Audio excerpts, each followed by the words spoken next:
tough a disillusionment around things like identity and measurement, and where there have been massive opportunity to do things differently, change the way we keep score, change the way that we can identify folks deterministically, probabilistically, or contextually.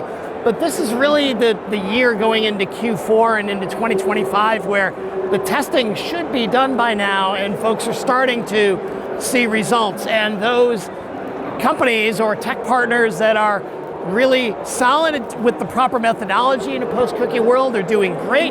Those clean rooms that have real effectiveness and actually creating real use cases and getting into the rhythm of the sales team, the ops team, the media team, and the analytics team on the buy side, those are going to be the separated winners from losers there.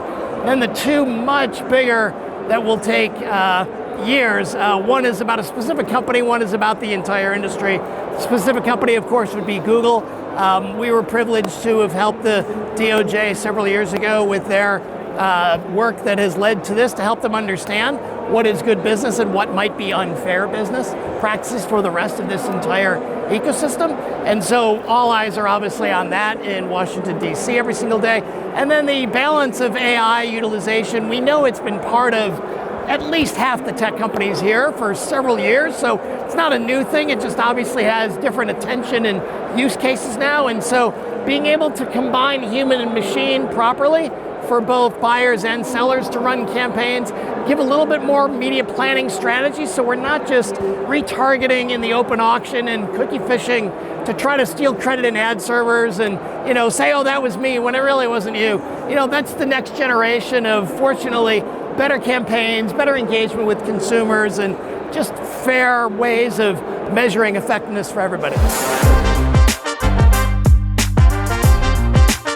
Yeah, major.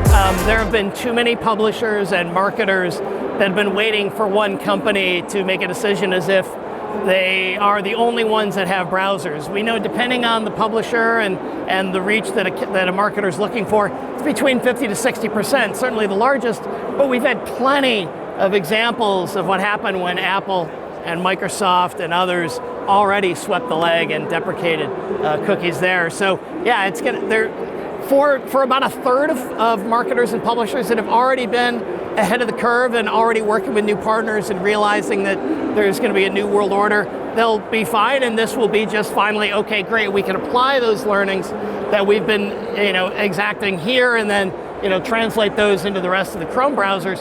For everybody else that have been, it's kind of an American phrase, waiting for a call from the governor on death row. I mean, there have been people that have been unfortunately too dependent on one company, and so it's going to be pretty dramatic. I mean, we know there are companies, fewer fortunately here, that are going to be on the wrong side of history and are trying to squeeze as much as they can out of the way things are today.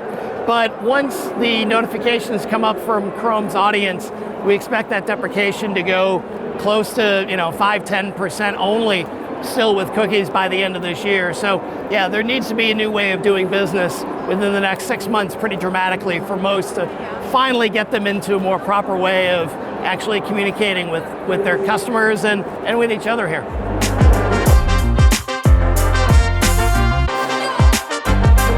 Yeah, we almost cut the publishers and advertisers into quartiles where you've got early adopters and folks that were, again, looking at first-party solutions even before Apple and Microsoft did their moves, but definitely after that because they knew this train was coming. Then you've got fast followers in the next group that's maybe not complete quartiles, maybe like 10% each in those groups. Then you've got laggards who are probably half of the marketers out there who, I mean, we've been privileged to do training with the ANA and with the MMA and other groups around identity solutions for 4 or 5 years now. And we know there are still some folks that have been waiting for the final word to be told that, okay, now it's time.